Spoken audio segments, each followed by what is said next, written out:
माँ नर्मदा के दोनों किनारे की पवित्रता बनी रहे, माँ नर्मदा की जलधारा अविरल बहती रहे।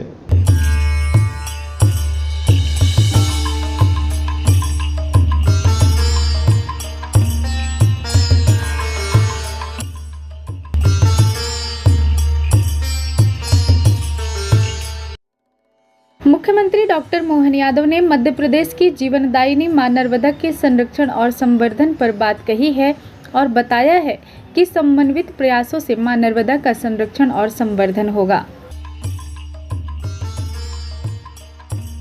मुख्यमंत्री डॉक्टर मोहन यादव ने कहा है कि पृथ्वी पर मां नर्मदा स्वयंमेव अस्तित्व में है।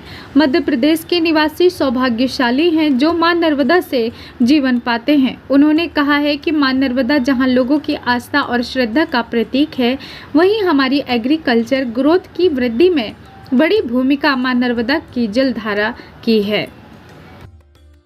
मुझे इस बात का संतोष है, कल हमने अपनी मंत्रिमंडलीय उपसमिति में एक बड़ा निर्णय किया है। माँ नर्मदा न केवल भारत की बल्कि पृथ्वी पर उनका अपने आप में ये अस्तित्व हम सब की कई जन्मों के पुण्य का प्रताप है, भगवान का आशीर्वाद है।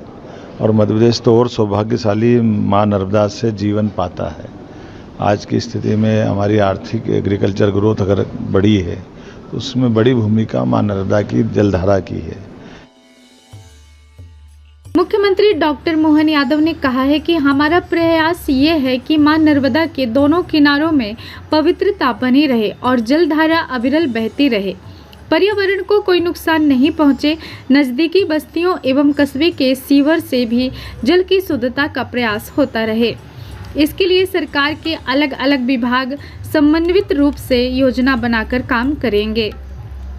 ऐसे में मां नर्मदा के स्थान खास करके अमरकंटक से लगा करके जहाँ तक वो प्रदेश की सीमा से आगे तक जाती है, माँ नर्मदा के दोनों किनारे की पवित्रता बनी रहे, माँ नर्मदा की जलधारा अविरल बहती रहे, पर्यावरण से कोई नुकसान नहीं पहुँचे, जल की शुद्धता के आधार पर सीवर की नज़दीक की बस्तियों की उससे भी बचाव होता रहे।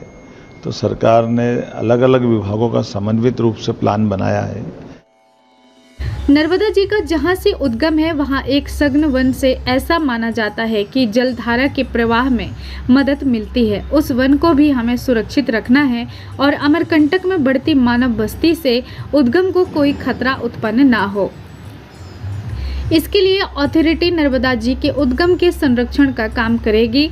आबादी के लिए मां नर्मदा के उद्गम से दूर एक वैकल्पिक व्यवस्था पर विचार करेगी। मंडला, डिंडौरी, नरसिंहपुर, नर्मदापुरम, देवास, ओमकारेश्वर तीर्थ हैं जिनके मार्ग का बेहतर प्रबंधन किया जाएगा। घाट पर सुरक्षित स्नान की पर्याप्त सुविधा हो, श्रद्धालु मां नर्मदा की सहजता से परिक्रमा कर ले। इसके लिए परिक्रमा मार्ग पर संकेतक लगाए जाएंगे। जहां निर्जन क्षेत्र है वहां आश्रम बनाए जाएंगे। खास करके नर्मदा का जो जहाँ से उद्गम है वहाँ का एक सघन वन, जिस वन से ऐसा माना जाता है कि जलधारा के प्रवाह में मदद मिलती है, उस वन को भी सुरक्षित रखना है।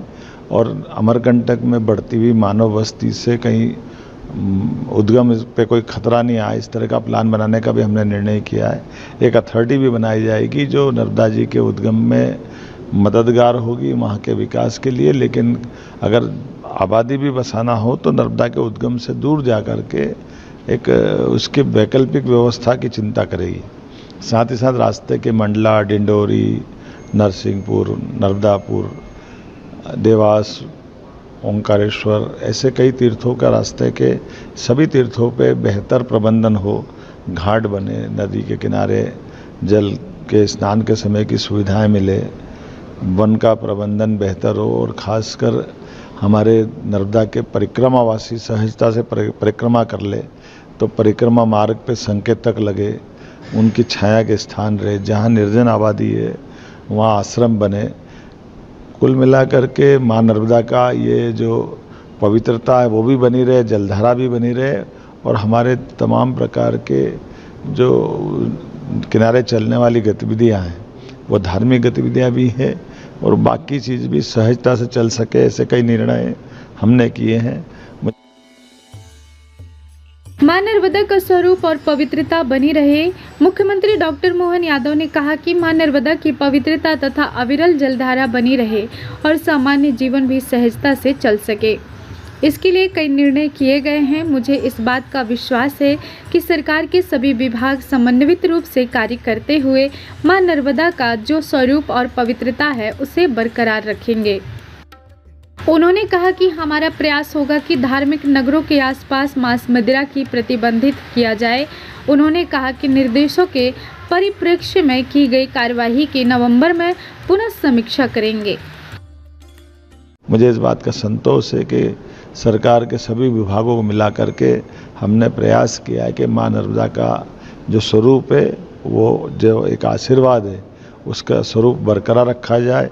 जो धार्मिक नगरियां हैं जिसमें मांस मदिरा की दुकानें हैं, उन धार्मिक नगरियों से हम कोशिश करेंगे मांस मदिरा को प्रतिबंधित करा जाए।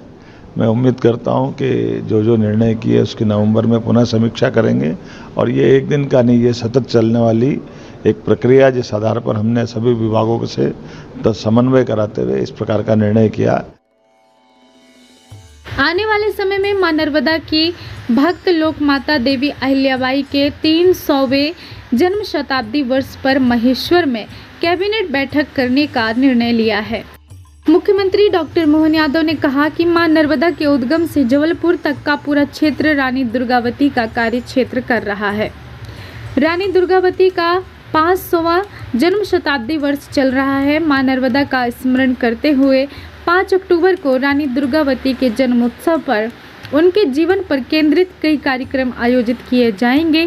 साधु संत, श्रद्धालु, स्थानीय रहवासी सबको जोड़कर मां नर्मदा की पवित्रता के लिए आप सबके सहयोग से हम अपने उद्देश्य में सफल होंगे। आने वाले समय में मां नर्मदा की भक्त महारानी अहिल्याबाई का ये 300वां वर्ष चल रहा है। ऐसे में महेश्वर में हम कैबिनेट भी करेंगे और उनका स्मरण भी करेंगे। मुझे इस बात का और संतोष है कि रानी दुर्गावती, रानी अवंतीबाई, ये सब नर्मदा पुत्रियों की तरह है। मां नर्मदा के उद्गम से लगा करके जबलपुर का पूरा बेल्ट, हमारा बुंदेलखंड का बेल्ट, ये रानी दुर्गावती का कार्यक्षेत्र रहा है। ऐसे में रानी दुर्गावती का भी ये जयंती वर्ष चल रहा है। 5 अक्टूबर को उनका जन्मोत्सव है। एक निर्णय हमने ये भी किया है कि रानी दुर्गावती के जीवन के विविध पक्षों को सामने लाते हुए मां नर्मदा से उनकी भक्ति को स्मरण करते हुए भी कई कार्यक्रम किए जाएंगे। नर्मदा जयंती तो हर वर्ष हम मनाते हैं, लेकिन नर्मदा जयंती के एक दिन मनाने के साथ साथ पूरे वर्ष उनकी चिंता करें। इसलिए सभी साधु संत, सभी श्रद्धालु, सभी स्थानीय रहवासी, निवासी, वो ग्रामीण वासी हो, शहरवासी हो, सबको जोड़ करके नर्मदा के पवित्रता का हमने विचार किया और मुझे पूरा भरोसा है सबका सहयोग रहेगा, सरकार साथ खड़ी रहेगी तो हम अपने उद्देश्य की पूर्ति करेंगे। एक बार पुनः मां नर्मदा के चरणों में प्रणाम। नर्मदे हर।